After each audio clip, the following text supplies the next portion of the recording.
The automatic door slid open, and every conversation inside the bank stopped cold.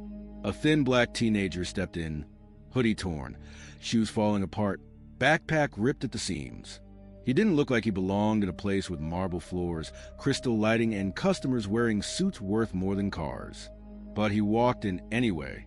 Ashley, the white teller at the front counter, openly stared at him like he was a disease. Chad, the white security guard, tightened his jaw and shifted his baton. Ryan, the white bank manager, leaned out of his glass office with a disgusted sigh. And then it hit, all at once. A white woman clutched her purse. A man whispered, "Is he lost?" Another said louder, "Probably here to warm up. Someone call security." The boy didn't flinch.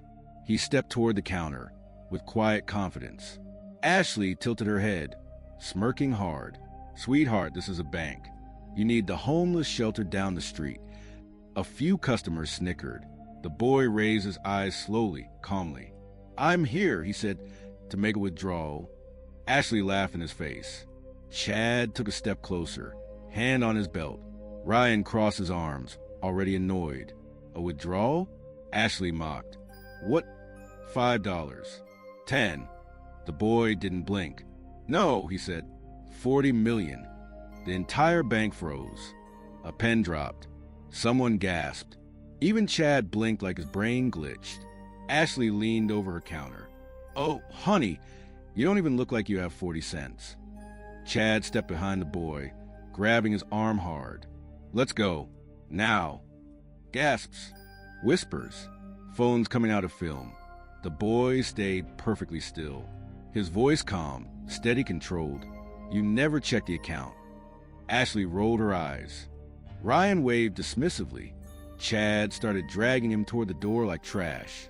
The boy dug his heels in. "Check. The account." The room went dead silent. If this already made your blood boil, hit like and subscribe right now, because stories like this are still happening and the world needs to hear them. The room stayed frozen for a full second after his words. Then the whispering started again, meaner, sharper, louder. Ashley scoffed. "Check the account? Sweetheart, this is a bank, not story time." A white businessman laughed under his breath. Kid must be delusional. Another customer pulled out her phone. "Young man, don't embarrass yourself. They don't let people like you handle that kind of money." Chad's grip tightened on the boy's arm. He jerked him toward the door. "Out.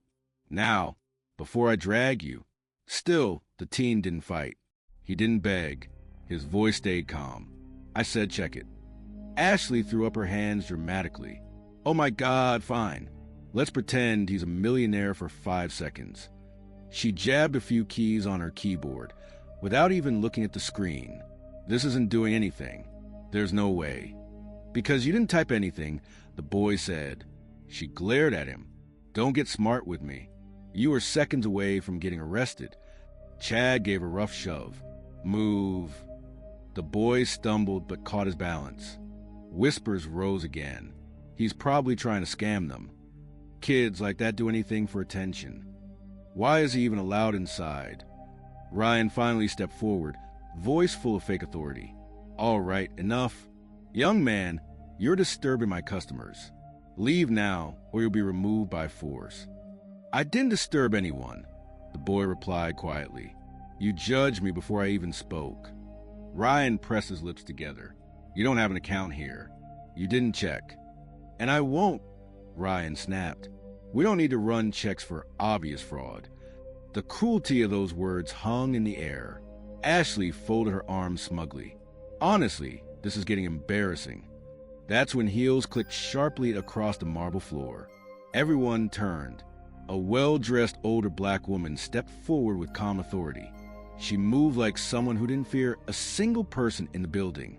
Her name was Imani Hayes, a long-time, respected client. She narrowed her eyes at the scene. "Why are you putting your hands on that boy?" Ryan straightened immediately. "And Mrs. Hayes, we're just dealing with a situation." Imani ignored him. Her gaze locked onto the boy's arm in Chad's grip. "Release him." Chad hesitated. One look from her made him let go instantly. Imani turned slowly to Ashley. Did you verify his account? Ashley blinked. Well, I didn't need to. Imani stepped closer. Her voice dropped low.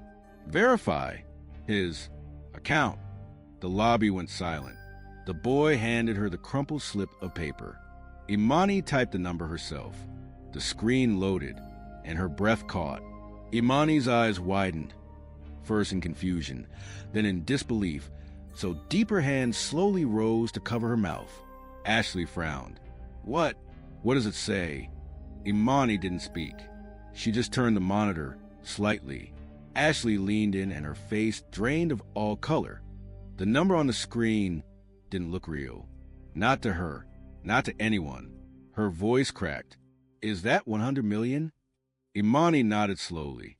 $119 million, she whispered. The lobby reacted like it had been slapped. A woman gasped. A man dropped his pen. Someone whispered, No way, no way. Chad stepped back like he'd touched fire.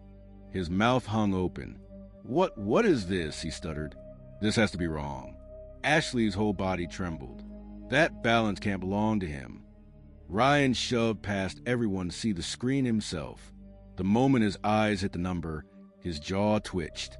His forehead snapped with panic. Color flushed out his face. He tried to speak, but all he managed was a choked. No. He clicked the account history. Transaction after transaction appeared. Large transfers, old deposits, financial activity no teenager should ever have. Ryan blinked hard. This must be a glitch. Maybe a system error. It's not an error, Imani said firmly. Her voice echoed across the floor. This young man is the owner of one of the highest balance accounts in this branch. Ashley's knees wobbled. She reached for the counter to keep from falling. But he's dressed like I didn't. Imani's eyes flashed. You didn't need to see his clothes. You needed to see his humanity. Customers who laughed earlier now stood frozen, shame flooding their faces. Ryan swallowed hard. He wiped his forehead, sweat forming instantly. He forced a shaky smile. Mr. Carter, please understand, we had no idea. The boy finally stepped forward, his voice calm, controlled, sharp as a blade. You didn't check because you assumed. Ryan flinched like he'd been punched. Ashley whispered, Oh my God! Chad looked away, unable to meet anyone's eyes. The boy didn't raise his voice. He didn't need to. You didn't think a black homeless kid could have money, he said. So you tried to throw me out. The silence that followed was suffocating. Imani nodded at him slowly. Baby, they owe you a whole lot more than an apology. The boy turned his gaze directly at Ryan. Ready to check the account now? Ryan swallowed hard again. I see it now, he whispered. His voice shook. This can't be real. If this happened right in front of you, what would you do? Tell me in the comments. I read every one. And if you want justice as much as I do, hit subscribe. Ryan stood frozen, staring at the screen like it was counting down to his career ending. Ashley covered her mouth with both hands, tears already slipping out. Chad stepped back until his shoulders hit the wall. The boy, Deshaun, didn't gloat, didn't smile, didn't rub it in. He simply looked at them with the same calm they mocked minutes ago. Imani stood proudly beside him, her voice firm. You judged him before he spoke. And now look at you. Ashley finally found her voice, weak and shaking. I didn't mean to. Yes, Deshaun said softly. You did. Ashley's face crumpled. I'm so sorry. I swear, I didn't know. You didn't want to know. Imani cut in. You saw a black boy in worn clothes and immediately decided what he was worth. Chad cleared his throat, trying to recover his authority. Look, kid, sir. Hey, I was just doing my job. You look suspicious. Deshaun turned to him. Suspicious? Chad swallowed. I mean, with the hoodie and the backpack. You mean black? Deshaun said, We both know what you meant. Chad looked down at his shoes. Ryan rubbed his forehead with a trembling hand. Mr. Carter, please, let's explain. There's nothing to explain, Deshaun said. You didn't check the account because you didn't believe someone like me could have one. Imani nodded. And that's racism, plain and simple. Ashley wiped at her cheeks. But how? How does a teenager have all that money? Deshawn's voice softened, but his eyes stayed steady. My grandmother raised me. She worked her whole life cleaning houses for wealthy families. They paid her scraps. Sometimes they threw money at her like she was nothing, but she saved every dollar she ever touched. Imani's eyes softened. A woman with strength. She passed away last year. Deshawn continued quietly. When her lawyers opened her storage unit, they found dozens of boxes filled with cash. She'd been saving for 50 years. Ashley blinked hard, guilt washing over her face. And she left it all to me. The entire bank listened, silent. She said, one day the world would see who I really am, Deshawn said. But she didn't live long enough for that day. Imani placed a gentle hand on his shoulder. Baby, she's seeing it now. Deshawn took a breath. I came here today looking like this because this is how kids like me get treated every day. Ashley looked ready to collapse. Ryan's lip trembled. Even Chad shifted uncomfortably. But you didn't see a person, Deshawn finished. You saw a problem. Ryan stepped forward, palms out, his voice shaky like he was speaking through a collapsing life. Mr. Carter, I want to personally apologize for everything that happened here today. We made a terrible mistake. Deshawn didn't move. You didn't make a mistake, he said quietly. You made a choice. Ryan froze. Imani nodded firmly. He's right. You all made a choice the moment he walked in. Ashley wiped her cheeks with trembling hands.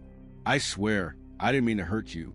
I thought, you thought you already knew me, Deshawn said, before I even opened my mouth. Ashley's voice cracked. I'm so sorry.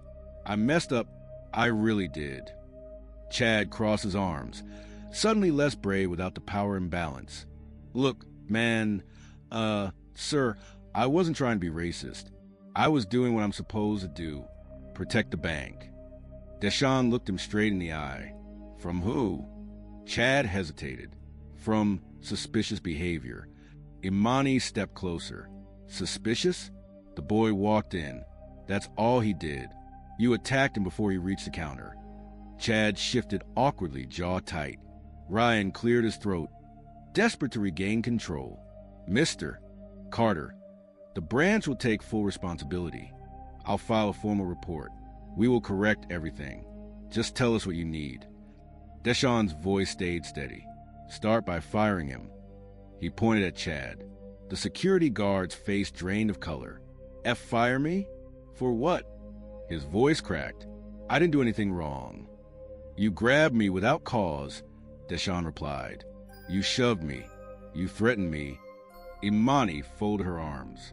And you racially profiled in the moment he walked in. Ryan swallowed hard. Understood. Effective immediately, Chad is terminated. Chad's mouth fell open. You're kidding? Ryan, come on. But Ryan didn't look at him. Then Deshawn turned to Ashley. And you? Ashley flinched like he'd hit her. You're suspended. Without pay. Her legs buckled, hands shaking. Please? I have rent. I have bills. I didn't know. You didn't care, Deshawn answered softly. You didn't think I mattered. Ashley burst into quiet sobs. Ryan nodded weakly. I'll process a suspension immediately. Imani watched silently, her expression firm. This is only fair, she said. Racism has consequences. Ryan swallowed again, voice trembling. Mr. Carter, I pray, this won't affect your trust in our institution. Please, let us make this right. Deshawn's expression didn't change. You're only sorry because you saw a big number on a screen. The truth hit every corner of the lobby like a punch. Customers looked away. Some lowered their heads. Others shifted uncomfortably, suddenly aware of their own silence earlier. Ryan clasped his hands together. We will fix everything. Please don't leave us. Ryan moved faster than he had all morning, practically sprinting back to his office. His fingers fumbled on every drawer as he pulled out forms, envelopes. stamps, anything he needed to fix the disaster unfolding in his own lobby. He wasn't doing it out of kindness. He was doing it because he knew exactly how badly he had messed up. Meanwhile, the lobby had changed completely. The same customers who laughed earlier now watched Deshawn with wide eyes, whispering in shock, guilt creeping across their faces. A white man near the deposit line muttered, "I can't believe we treated him like that." A woman shook her head. Shows how fast people judge. Imani stood beside Deshawn like a shield. "You okay, baby?" she asked softly. Deshawn nodded once, his expression calm, but his hands folded in front of him. Steady, controlled, dignified. "I'm fine," he said. "Just waiting." Ashley stayed glued to her chair, eyes red, staring down at her desk. She didn't look at anyone. Chad had disappeared into the manager's office, likely being escorted out. Minutes later, Ryan rushed back out with a stack of documents, his tie crooked, sweat running down his forehead. "Mr. Carter," he said breathlessly, "I have your certified checks ready. $40 million, exactly as requested." He held the envelope out with both hands, like an offering. For a moment, Deshawn didn't reach for it. Ryan swallowed. "Please take it." Finally, Deshawn took the envelope and slid it into his old, worn backpack. The same bag everyone mocked earlier, and that alone made half the room gasp. He didn't need a briefcase. He didn't need a guard escort. He didn't need to dress rich to prove anything. His existence did the talking. Ryan forced a smile. "If there is anything else we can do, any service, any adjustment, please tell us. You are one of our most valuable clients." Imani smirked. Funny how fast that changed. Ryan's face twitched, but he didn't argue. A few customers stepped aside to give Deshawn a clear path. Some nodded respectfully. Others looked down, ashamed of how they reacted earlier. One older man quietly said, "You handled that better than anyone I've ever seen." Deshawn thanked him with a small nod and slung his backpack over his shoulder. Imani gently touched his arm. "Baby, what are you going to do now?" Deshawn looked toward the tall glass doors. His voice was calm, but there was a spark in it. Quiet strength ready to bloom. "I know exactly what I'm going to do." Deshawn walked toward the exit, the weight of the certified checks in his backpack and the weight of a lifetime of judgment finally lifting off his shoulders. The cold morning light spilled to the glass doors, washing over him as he stepped outside. Imani followed him out, her heels clicking softly behind him. "You never answered me, baby," she said gently. "What are you going to do with all that money?" Deshawn looked down at his worn shoes, then at the busy street in front of him. People rushing, cars honking, life moving fast as always. "For years," he said slowly, "I slept in a shelter that barely had working heat. Kids younger than me used to share blankets. Some nights, we didn't even have enough food." He paused. "No one cared. Not the city. Not the wealthy families around us. Nobody." Imani listened quietly. Deshawn looked up, eyes steady. "I'm going to buy that shelter," he said, "and rebuild it from the ground up, with real beds, real meals, real support. No one should have to feel forgotten like that." Imani's eyes softened with pride. "That's powerful, baby." He nodded. "My grandma always said, you don't get to choose where you start, but you choose what you do with the pain." A breeze moved through the street, lifting his hoodie slightly, but he didn't pull it down. He didn't hide anymore. Imani placed a hand on his shoulder. "She'd be proud of you, very proud." Deshawn gave a small smile, the first genuine one today. Maybe now I can finally make something good out of what she left me. He turned back to the bank's tall glass windows. Inside, Ashley sat frozen at her desk. Chad was gone. Ryan paced nervously, making frantic calls.